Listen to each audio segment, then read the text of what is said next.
urusan politik sendiri, urusan agama sendiri. Agama tidak boleh masuk ke dalam politik, politik tidak boleh masuk dalam urusan agama. Sampai di sini paham Bapak Ibu? Namanya sekulerisme.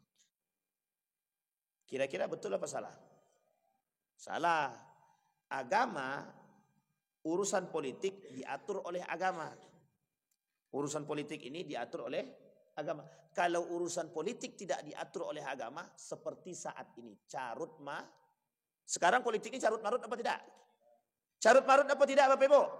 Harus berani bilang iya, jangan takut. Karena memang sudah hancur. Kenapa kok begitu Ustaz? Iya, menghalalkan yang haram dan mengharamkan yang halal. Kalau ada unsur agamanya, tahu nilai agama, tidak akan terjadi begitu. Kenapa? Karena orang tak tahu nilai agama. Makanya begitu dia. Suap yang haram dibilang tidak haram. Makanya banyak yang suap. Tapi uniknya yang terima juga banyak. Dan yang menerima juga tahu kalau suap itu haram. Tapi tetap menerima kan? 1.000 pun tetap suap.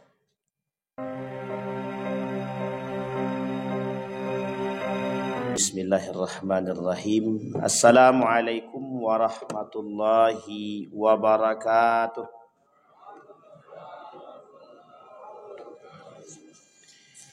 Alhamdulillahi Rabbil Alamin. Wabihi nasta'inu ala umuri dunya wad din. Wassalatu wassalamu ala ashrafil anbiya'i wal mursalin. Wa ala alihi wa sahbihi ajma'in. Allahumma salli wa sallim wa barik ala hadha nabiyil karim. Allahumma salli ala Muhammad wa ala ali Muhammad fil alamina innaka hamidum majid. Ya ayyuhan nasu attaqu rabbakum alladhi khalaqakum min nafsin wahidah wa khalaqa minha zawjaha wa batha minhuma rijalan katsiran wa nisaa'a wattaqullaha alladhi tasaaluna bihi wal arham innallaha kana 'alaikum raqiba. Wa qala Allah ta'ala ya ayyuhalladzina amanu taqullaha wa qulu qawlan sadida yuslih lakum a'malakum wa yaghfir lakum dhunubakum wa may yuti'illaha wa rasulahu faqad faza fawzan 'azima.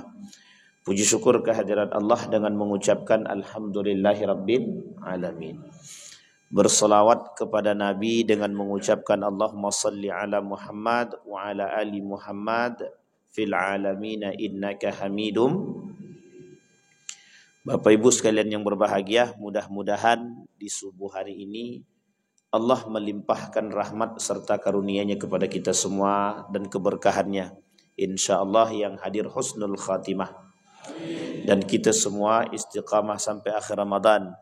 Sampai Allah kemudian istiqamah sampai akhir mudah-mudahan. Untuk orang tua kita yang telah mendahului kita, Allah tempatkan di tempat terbaik di sisinya. Allah terima amal ibadahnya. Kemudian untuk orang tua kita yang masih hidup, Allah sehatkan, Allah kuatkan, luaskan rezekinya. Kemudian Allah memberikan keberkahan serta keistiqamahan kepada beliau. Amin ya rabbal alamin. Baik Bapak Ibu sekalian yang berbahagia, kita lanjutkan kajian kita fenomena akhir zaman. Salah satu subuh ini yang nampak fenomenanya adalah jumlah perempuan lebih banyak daripada laki-laki. Kata Nabi dalam hadisnya, kalaulah jumlah perempuan lebih banyak daripada laki-laki, tanda kiamat berarti. Sekarang kita hitung perempuan di belakang lebih nampak banyak ibu-ibu daripada bapak-bapak. Jadi tanda kiamat. Yang belum nikah silahkan. Tapi yang sudah nikah jangan nambah kalau tak berani. Tapi kalau berani silahkan Pak. Kalau bapak-bapak, ibu-ibu tak boleh nambah. Diskriminasi katanya. Ibu-ibu tak boleh. Karena nanti poliandri jadinya. Kalau poliandri boleh. Tak boleh poliandri. Kata ibu-ibu belakang, begitulah curangnya Islam. Dan bukan curang. Kurang tepat aja. Maksudnya bukan Islam yang kurang tepat. Jadi tak boleh poliandri. Tapi kalau laki-laki, kenapa boleh poligami Ustaz? Sementara perempuan tak boleh. Kenapa Bapak Ibu? Ada alasannya kenapa laki-laki boleh, perempuan tidak. Nah, nanti tanyakan sama Ustaz yang lain Bapak Ibu ya. Baik Bapak Ibu, kita lanjut pada materi kita. Materinya adalah prahara atau fenomena akhir zaman. Nabi berkata dalam riwayat yang lain, kata Nabi, Ruwiya Abu Daud wa Tirmizi wa Ibnu Majah an Abi Hurairah radhiyallahu anhu anna Rasulullah sallallahu alaihi wasallam qala iftaraqatil yahudu ala 71 firqatan wa tafarraqatin nasara ala 72 firqatan wa tafarraqat ummati ala 73 firqatan kulluha fin nari illa wahidah. Qalu wa man hum ya Rasulullah? Qala hum alladzina ana alaihi wa ashabi. Dalam riwayat yang lain disebut dengan ahlus sunnah wal jamaah. Kata Nabi, Yahudi terpecah menjadi 71 kelompok. Kemudian Nasara terpecah menjadi Nasrani, terpecah menjadi 72 golongan. Tapi kata Nabi, umatku terpecah menjadi 73 golongan. Semuanya masuk neraka kecuali satu katanya, yaitu ahlus sunnah wal jamaah. Tapi ahlus sunnah wal jamaah di sini disebut dengan saya yang mengikuti aku kata Nabi dan sahabatku.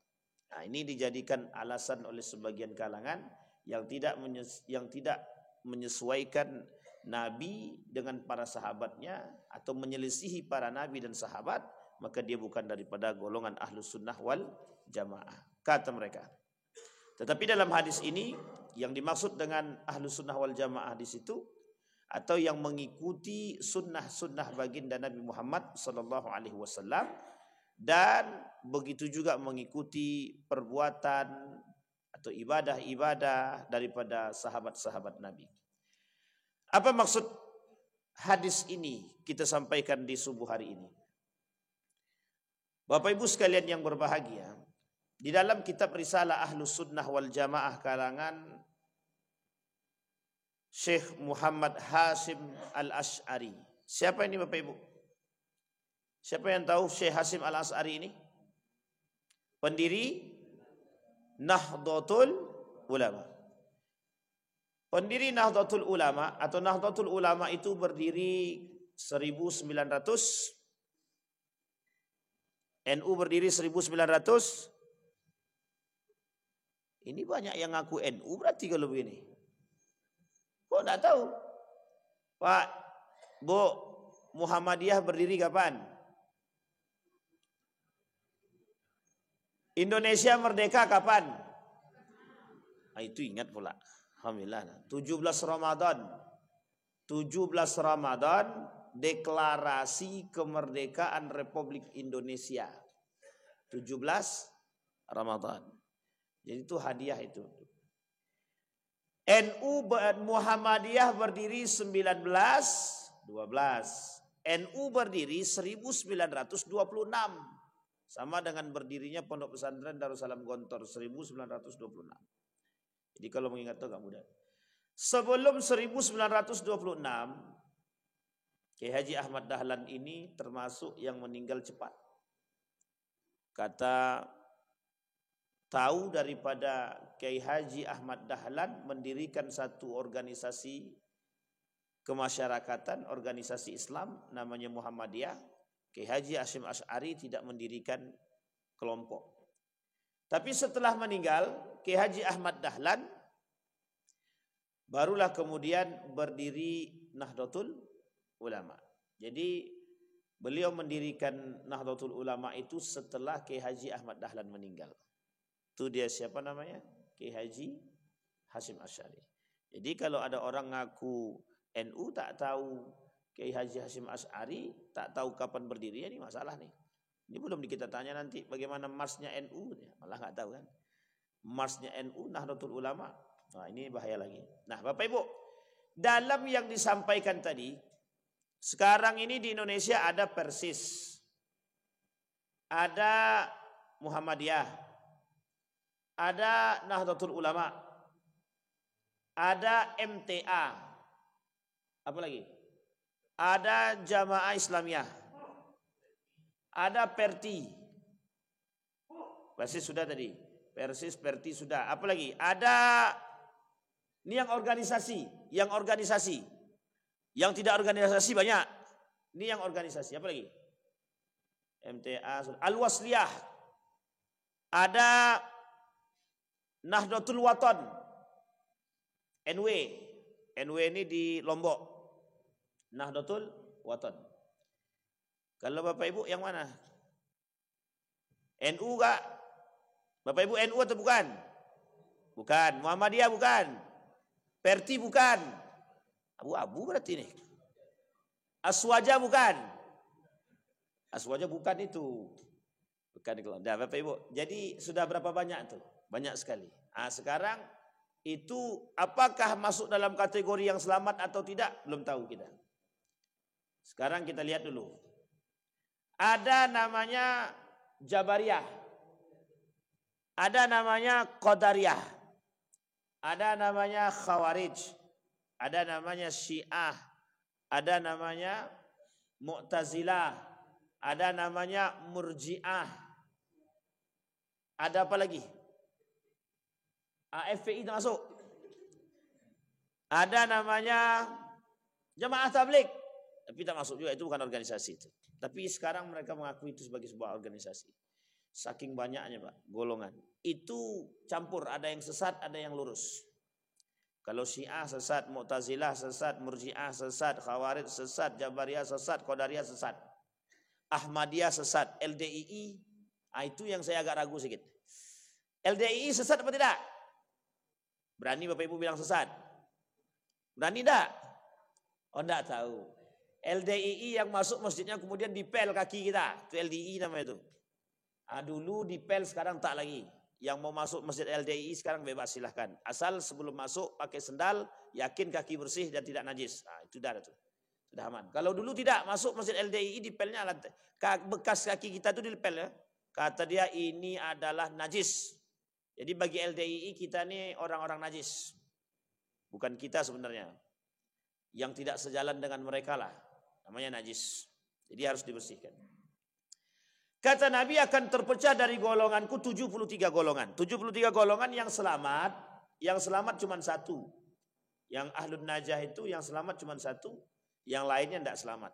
Berarti yang tidak selamat itu ada sekitar 72. Nah, sekarang apakah golongan-golongan yang tadi kita sebutkan itu selamat semua? Belum tentu. Maka ada tolak ukur untuk mengatakan selamat. Kata para ulama ahlus sunnah wal jamaah. Yang dikatakan dengan ahlus sunnah wal jamaah ini siapa? Maka Bapak Ibu yang dikatakan ahlus sunnah wal jamaah ini kemudian perdebatan para ulama. Kata para ulama, kalau dia sudah bersyahadat dia, jelas rukun Islamnya, jelas rukun imannya, itu ahlus sunnah wal jamaah. Maka Muhammadiyah ahlus sunnah wal jamaah. Nahdlatul Ulama kalau masih paham dengan rukun iman dan rukun Islam yang sama, rukun imannya ada 6, rukun Islamnya ada tuh 5. Jangan belum berbuka habis sahur lupa pula kan. 5 rukun Islam, 6 rukun. Kalau masih sejalan ini, maka semuanya termasuk kategori ahlus sunnah wal jamaah. Termasuklah salah satunya Nahdlatul Ulama. Kata para ulama itu masuk dalam kategori orang yang berpahamkan. Sekarang pertanyaannya ada namanya orang-orang yang mengaku salafi. Itu ahlus sunnah wal jamaah atau tidak? Rukun Islamnya sama apa tidak dengan rukun imannya?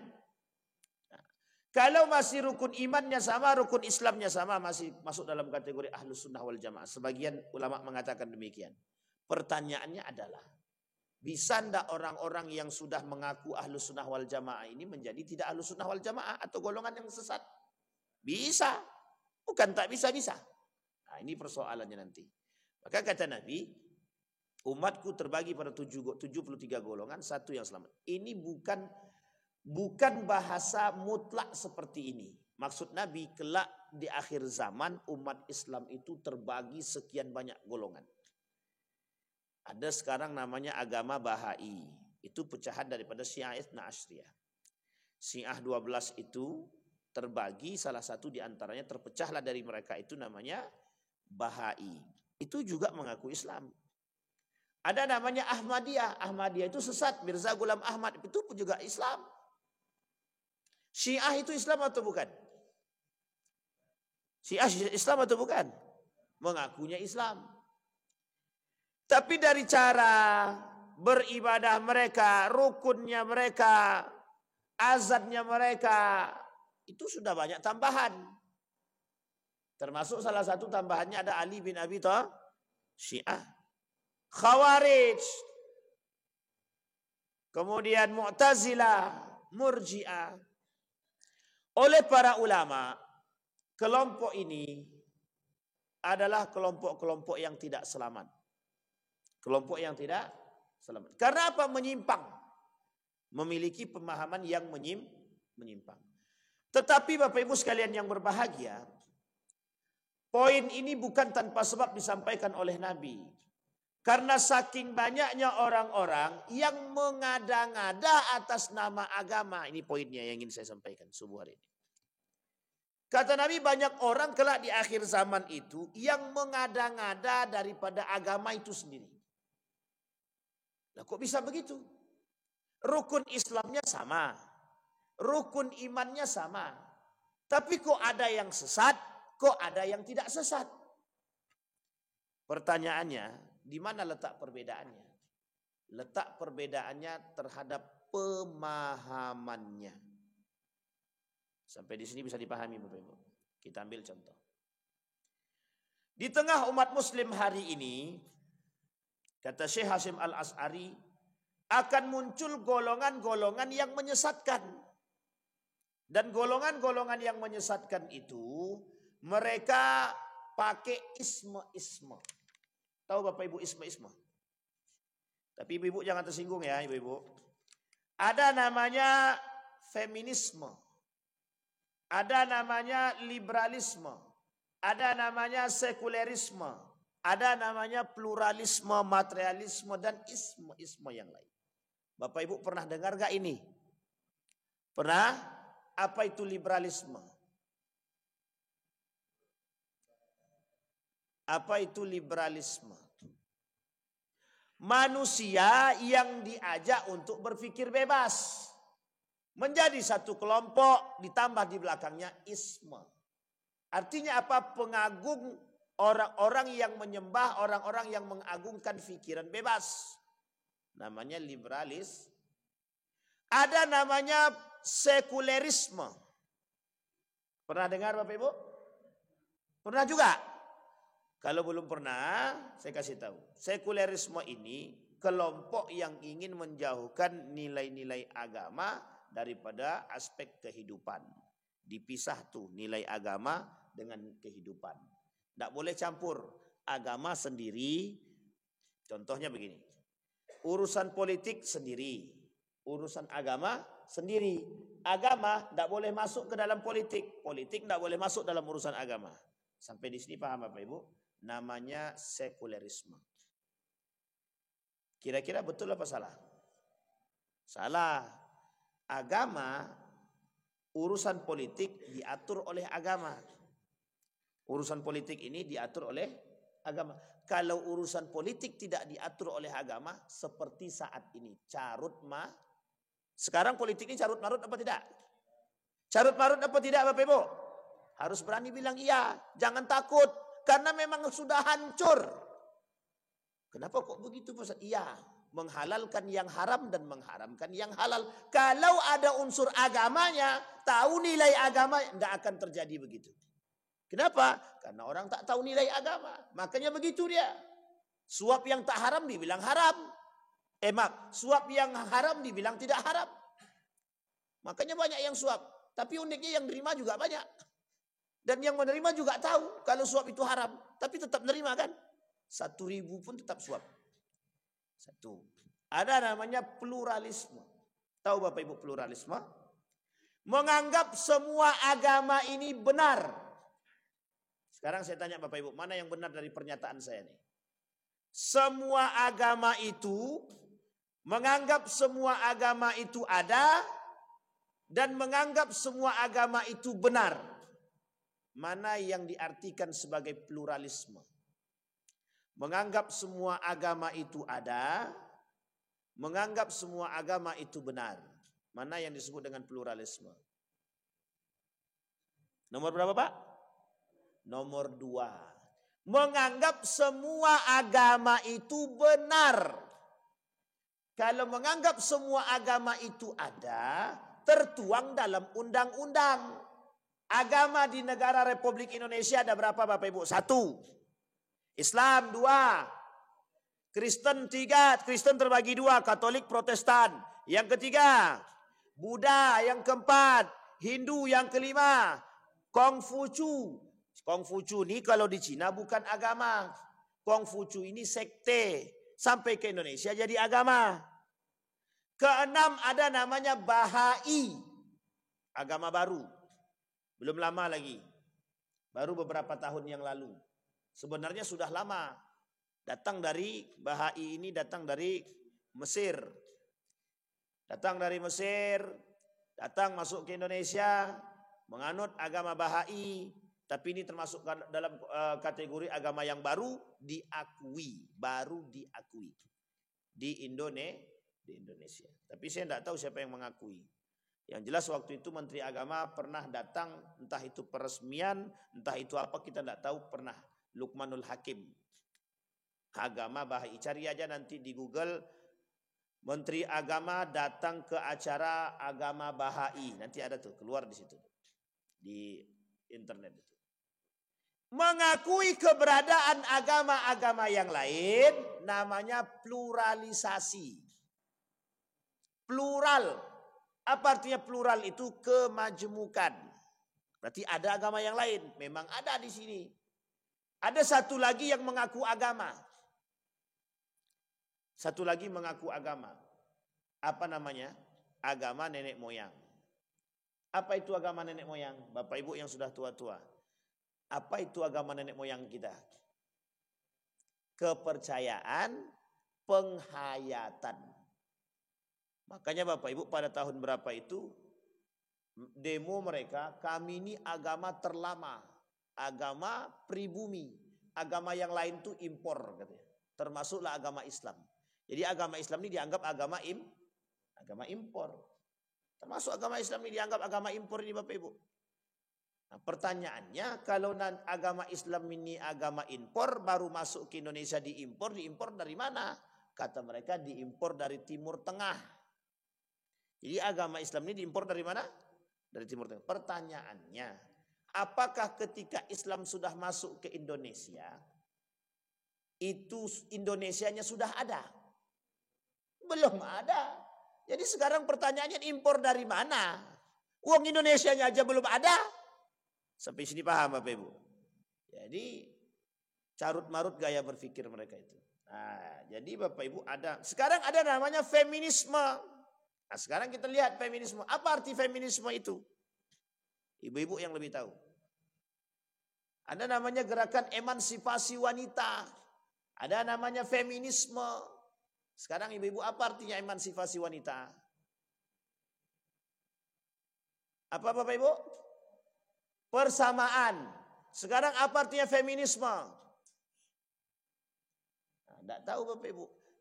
Dua gerakan ini, feminisme dan emansipasi wanita, itu hasil cuci otak kaum liberal. Biar perempuan-perempuan itu nuntut haknya. Apa hasil tuntutan haknya? Kami mau bekerja.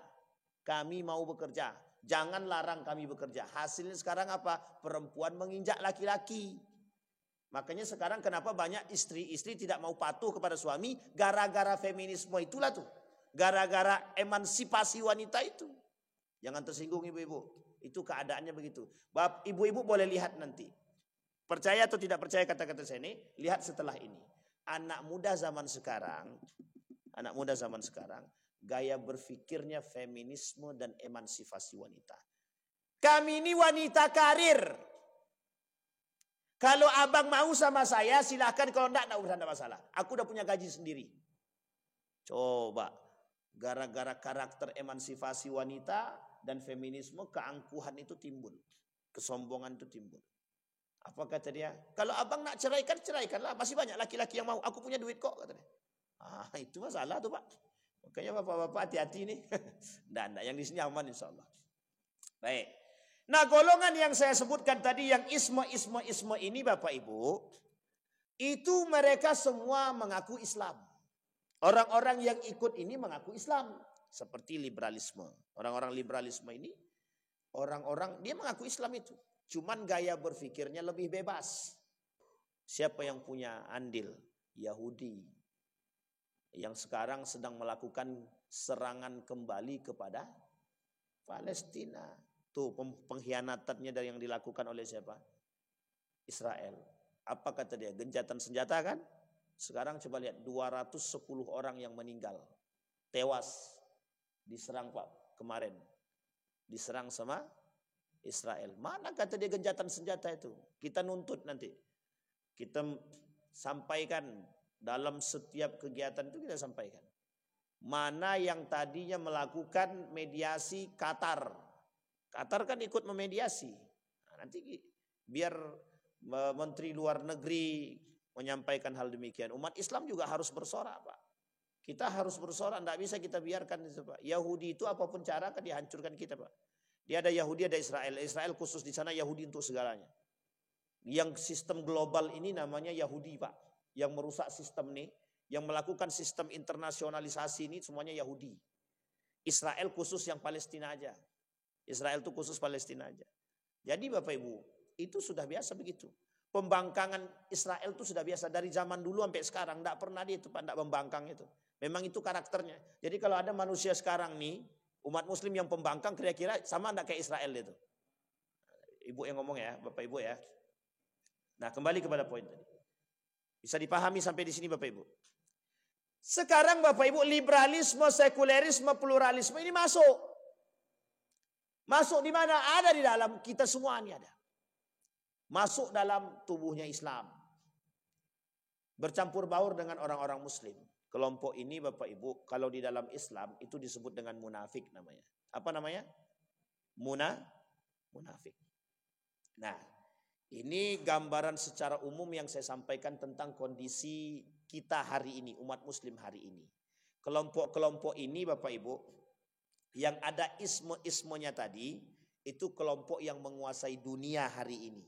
Kelompok yang menguasai dunia.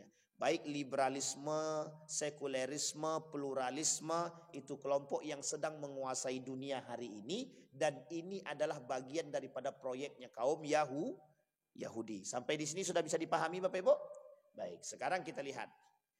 Kok bisa orang yang berpegang teguh, kok bisa orang yang rukun Islamnya sama, rukun imannya sama, bisa sesat? Ini kita sudah sepakat ya bahwa Ahlussunnah wal Jamaah itu rukun imannya benar, rukun Islamnya benar. Lah kok bisa sesat? Kita ambil contoh. Ada enggak orang muslim yang mati dalam keadaan kafir? Ada enggak? Ada orang muslim yang mati dalam keadaan syirik? Ada. Kira-kira rukun Islamnya masih sama enggak? Sama.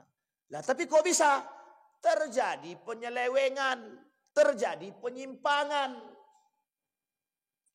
Apa penyimpangannya? Penyimpangannya pada pemahaman. Kita ambil contoh, penyimpangan pemahaman.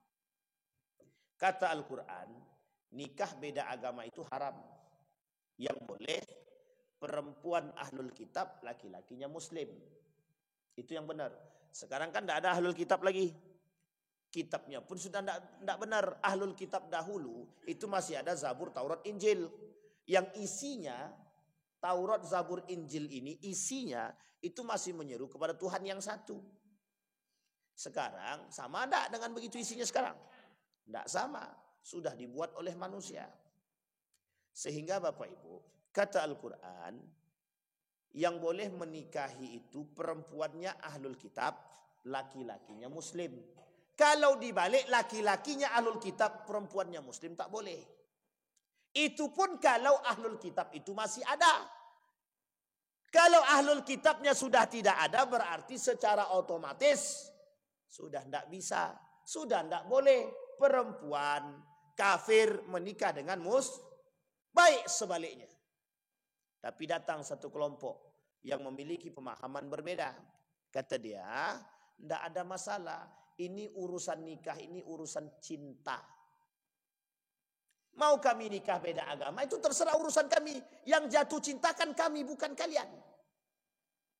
Jadi ngapain pula kami harus diatur-atur? Sampai di sini paham Bapak Ibu? Sehingga terjadilah pernikahan beda agama. Kira-kira sesat apa tak sesat? Menyimpang atau tak menyimpang? Menyimpang. Apa penyimpangannya? Menolak isi ayat Al-Qur'an. Menolak ayat Al-Qur'an. Ayat Al-Qur'an ini datang dari mana? Dari Allah. Berarti sedang menentang siapa? Menentang Allah.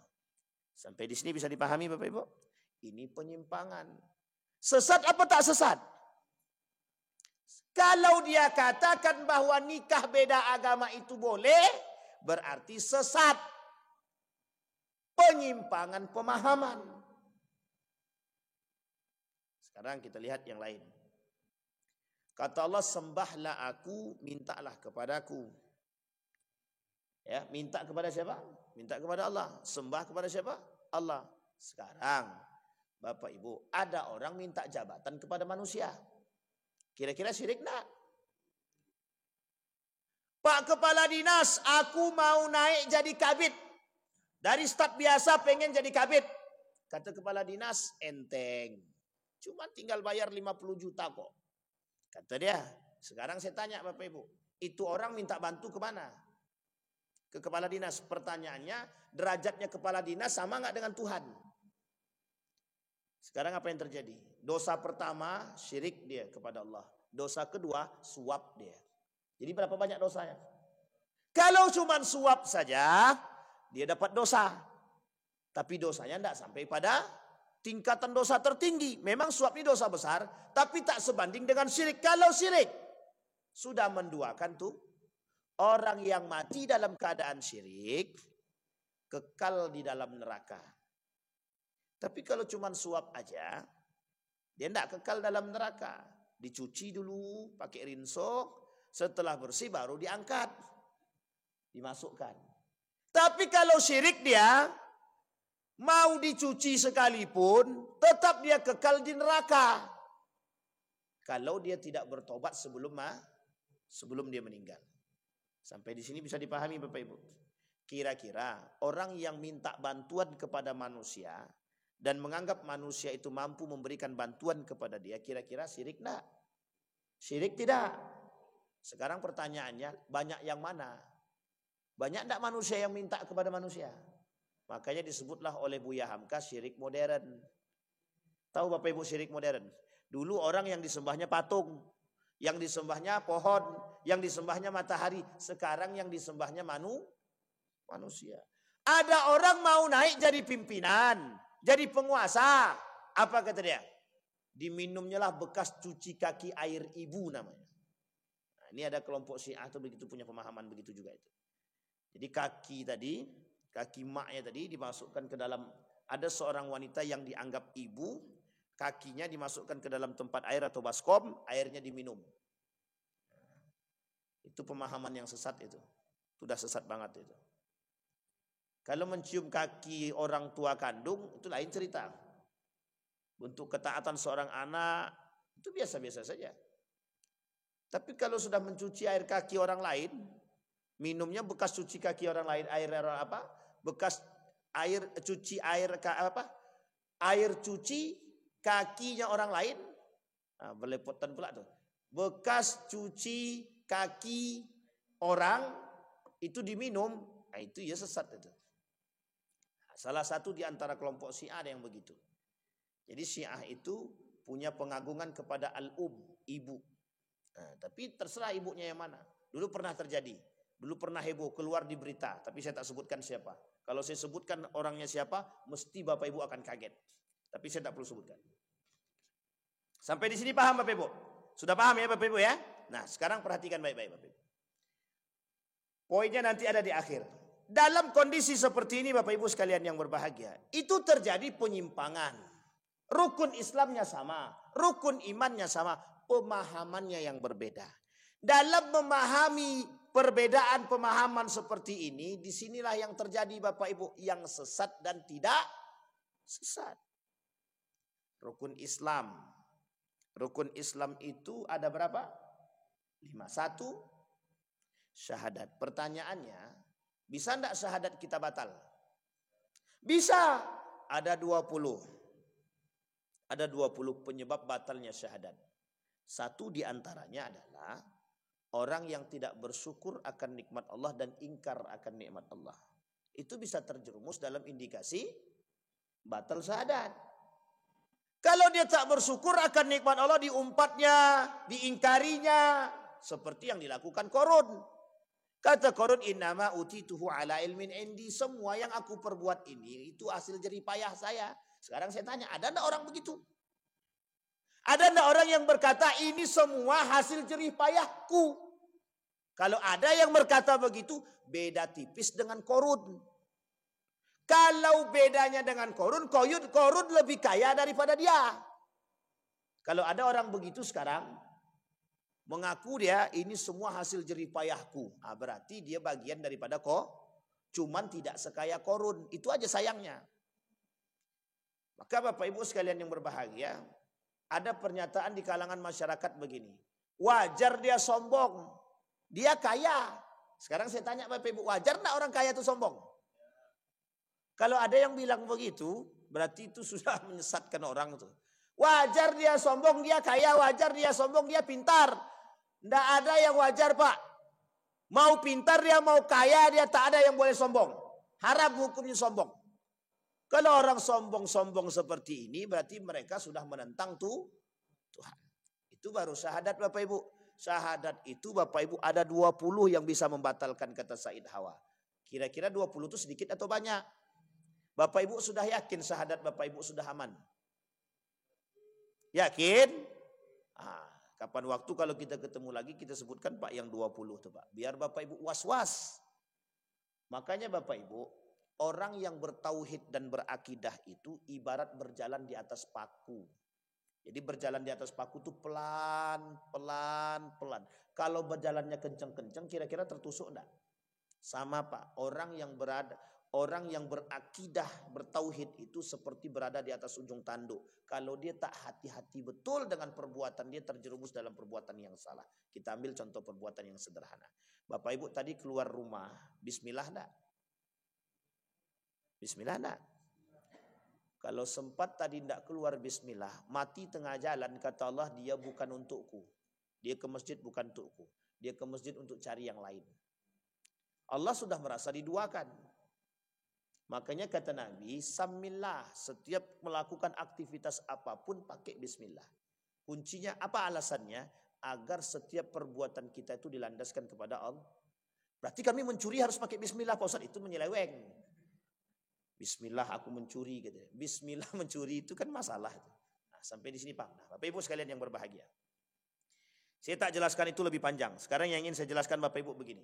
Dalam proses semua ini Bapak Ibu, ada 73 golongan kata Nabi, 72-nya itu tidak selamat, satunya selamat. Satu yang selamat ini Ahlus Sunnah wal Jamaah. Yang hari ini semua orang mengaku Ahlus Sunnah wal Jamaah.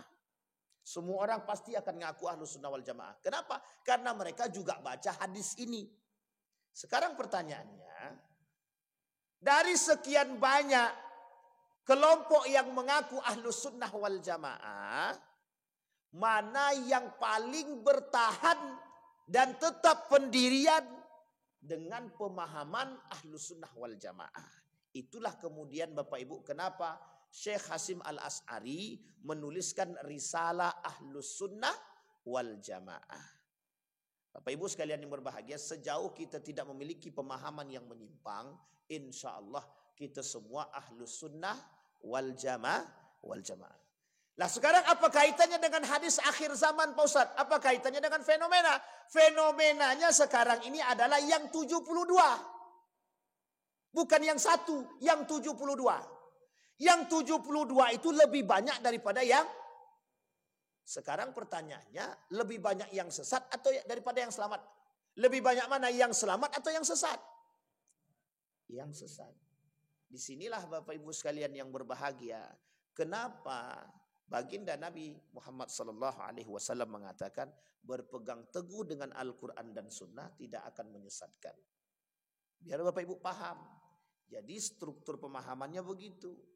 Karena kelak di akhir zaman kata Nabi yang mengisi bumi ini itu cuma dua. Satu kafir, yang kedua munafik. Dan kedua-duanya sesat apa tidak? Kedua-duanya penghuni neraka jahanam. Kita diperuntukkan oleh Nabi agar menjaga diri tidak terjerumus dalam perbuatan yang salah dan penyimpangan. Kata Syekh Sulaiman, penyimpangan pemahaman akidah yang membuat orang keluar daripada Islam ada 10 poin. Kapan waktu kalau kita ketemu lagi, kita sampaikan lagi. Salah satu di antaranya kata beliau, i'radun an dinillah, berpaling dari agama Allah. Berpaling daripada agama Allah ini Bapak Ibu bukan keluar daripada Islam, bukan murtad, tapi berpaling daripada nilai-nilai agama. Orang yang berpaling dari nilai-nilai agama sedang berpaling daripada berpaling dari nilai-nilai agama sedang berpaling daripada agama. Orang yang berpaling dari agama bisa merusak keislamannya. Contohnya apa? Liberalisme, sekulerisme. Mengakui keberadaan agama yang lain itu boleh saja, karena itu plural. Sekarang mengakui kebenaran agama yang lain sesat apa tidak? Sekarang saya tanya Bapak Ibu, agama yang, dengarkan pernyataan saya ini Bapak Ibu. Islam salah satu agama yang benar di negara Republik Indonesia. Kira-kira pernyataan ini betul apa salah? Betul apa salah? Islam salah satu agama yang benar dan baik di negara Republik Indonesia. Betul Bapak Ibu? Kata ibu-ibu belakang betul. Bapak-bapak salah apa betul Pak? Salah. Yang betul bagaimana Pak? Islam itu satu-satunya agama yang benar. Kalau ibu bilang betul, berarti masih ada agama lain yang benar. Kalau ada agama lain yang betul, berartilah rusak akidah kita Bapak Ibu. Sampai di sini paham? Bisa dipahami Bapak Ibu? Ini proyek mereka sekarang. Membuat kita nih mengakui kebenaran agama-agama yang lain. Nah, ini yang kita maksud. Program seperti ini. Disinilah Bapak Ibu sekalian berbahagia, kita ini sekarang sedang digrogoti yang 72 tadi. Kita berada sekarang pada posisi yang sendiri. Nah caranya Bapak Ibu, 72 ini mencoba merusak yang satu ini. Bagaimana caranya? Setiap orang banyak yang mengaku ahlus sunnah wal, dipecahlah kita nih Bapak Ibu, dibuat program pemecah belah umat. Sampai di sini bisa dipahami? Nah, akhirnya yang terjadi apa? Kita berpecah belah. Setiap orang mengaku yang mengaku paling benar dan menyalahkan yang lain masuk dalam kategori satu kesalahan yang fatal. Sampai betul benar-benar dia mengetahui kebenaran dalam apa yang dia pahami. Ini poin nih Bapak Ibu untuk kita sampaikan. Sehingga tidak bisa sembarangan. Inilah poin daripada beragama. Sampai di sini bisa dipahami Bapak Ibu? Sudah aman belum? 72. Nah, memastikan diri untuk tidak terjerumus dalam yang 72 tadi, memastikan diri untuk tidak terjerumus pada yang 72 tadi, itulah tugas kita hari ini. Karena setiap orang mengaku ahlus sunnah wal jamaah. Kalau semua orang mengaku ahlus sunnah wal jamaah dan tidak terjadi penyimpangan pada pemikiran mereka, tidak ada masalah. Tapi kalau terjadi penyimpangan, misal, Nabi tak pernah mengkafirkan orang. Nabi tak pernah mengkafirkan orang. Pernah nggak Nabi mengkafirkan? Jangankan mengkafirkan, membunuh orang munafik aja Nabi tidak pernah. Padahal begitu dahsyatnya fitnah orang munafik itu terhadap Nabi. Nabi tak pernah bunuh dia. Kata Nabi, kalau aku bunuh, apa kalian mau aku dipanggil sebagai seorang pembunuh sahabat? Kata Nabi. Membunuh. Nabi tak pernah mengkafirkan. Sampai dikatakan man kaffara fahuwa kafir. Yang mengkafirkan orang, dia kafir. Sekarang muncul orang-orang yang suka mengkafirkan orang lah. Ini pemahaman yang menyimpang. Yang harus kita luruskan. Nah, Bapak Ibu sekalian yang berbahagia, di akhir zaman ini Bapak Ibu, yang muncul adalah abu-abu. Apa maksudnya abu-abu Pak Ustaz? Yang halal tak nampak, yang haram tak nampak.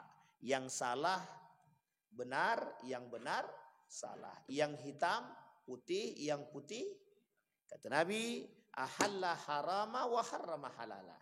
Mereka menghalalkan yang haram dan mengharamkan yang halal. Maka Bapak Ibu, di tengah carut marutnya itu salah satu fenomena yang terbesar di akhir zaman. Salah satu fenomena yang terbesar di akhir zaman itu adalah kita tidak nampak lagi mana baik, mana buruk. Kita sulit membedakan mana yang hak dan mana yang batil. Salah satu tujuan daripada Allah turunkan Al-Quran di muka bumi ini Bapak Ibu, satu saja, salah satu di antara sekian banyak alasan, satu di antaranya membeda antara yang hak dan yang batil. Al-Quran ini tujuannya pembeda antara yang hak dan yang batil. Nah, jadi kalau orang yang kembali kepada Al-Quran dan berpegang teguh kepada makna Al-Quran, tahu dia mana yang hak dan yang batil. Nah Bapak Ibu, berjaga-jagalah terhadap kondisi kita hari ini. Yang saya sampaikan ini Bapak Ibu semuanya sudah terjadi. Dan apa yang dikatakan Nabi mulai terjadi sedikit demi sedikit. Termasuklah salah satunya munculnya golongan-golongan yang menyesatkan di tengah umat muslim hari ini yang mengaku sebagai seorang muslim. Kita ambil contoh yang paling sederhana, yang kasusnya yang waktu itu lagi rame. Apa kata seorang muslim? Paskibraka tidak boleh pakai jilbab. Yang ngomong muslim. Sekarang pertanyaannya adalah, bagaimana cara kita menghakimi orang yang mengatakan demikian? Dia muslim, tapi kata dia tidak boleh pakai jilbab. Sekarang pertanyaannya, kalau ada umat muslim melarang orang muslim yang lain tidak melarang menggunakan jilbab, kira-kira bagaimana keislamannya? Bagaimana keislamannya? Sampai di sini paham Bapak Ibu? Paham maksud saya kan? Sama Bapak Ibu. Itulah yang terjadi. Mereka tidak kafir dia. Mereka tidak keluar daripada Islam. Mereka muslim. Tapi mereka rusak ini kita. Mereka rusak. Makanya untuk mudah menghancurkan umat muslim itu bukan ajak dia ke kafir. Kata orang orientalis, kata Louis itu, jangan perangi umat muslim, jangan minta mereka keluar daripada agama mereka. Kalau kalian minta mereka keluar dari agama, tidak akan mau dia. Cuman rusak otaknya. Rusak pikirannya. Rusakkan pikirannya. Kalau sudah rusak pikirannya, ntar dia keluar sendiri. Nanti dia keluar sendiri. Secara tidak langsung kita terjerumus dalam kafir yang tidak kita sadar. Makanya bahasanya kafir secara tidak sadar. Bagaimana caranya kafir secara tidak sadar itu Pak Ustaz? Kita sudah tidak mengakui kekuasaan Allah. Saya kira itu saja Bapak Ibu sekalian yang berbahagia. Mudah-mudahan ada manfaat bagi kita semua. Kita berdoa kepada Allah. A'udzubillahi minasyaitonirrajim. Bismillahirrahmanirrahim. Alhamdulillahirabbil alamin. Hamdan syakirin, hamdan naimin. Hamdan yuwafi ni'amahu wa yukafi mazida ya rabbana lakal hamdu kama yanbaghi li jalali wajhikal karim wa azim sultanik. Allahumma faqqihna fid din wa 'allimna ta'wil. Allahumma a'inna ala dzikrika wa syukrika wa husna ibadatik. Allahumma ansur man nasara ad-din wa akhdhul man khazal muslimin. Allahumma ansur ikhwanana al-mujahidin fi Falastin wa fi Gaza wa fi kulli makan. Allahumma dammiril yahud, Allahumma ahlikil kafarata wal mubtadi'ata wal musyrikin a'da'aka a'da'ad-din. Rabbana zalamna anfusana wa illam taghfir lana wa tarhamna lanakunanna minal khasirin. Allahumma anfa'na bima 'allamtana warzuqna uluman tanfa'una fid din wad dunya wal akhirah. Allahumma ighfir lahum warhamhum wa'afihim wa'fu anhum wa akrim nuzulahum wa wasi' madkhalahum waj'alil jannata mathwahum. Rabbana atina fid dunya hasanah wa fil akhirati hasanah wa qina azabannar. Walhamdulillahirabbil alamin. Assalamualaikum warahmatullahi wabarakatuh.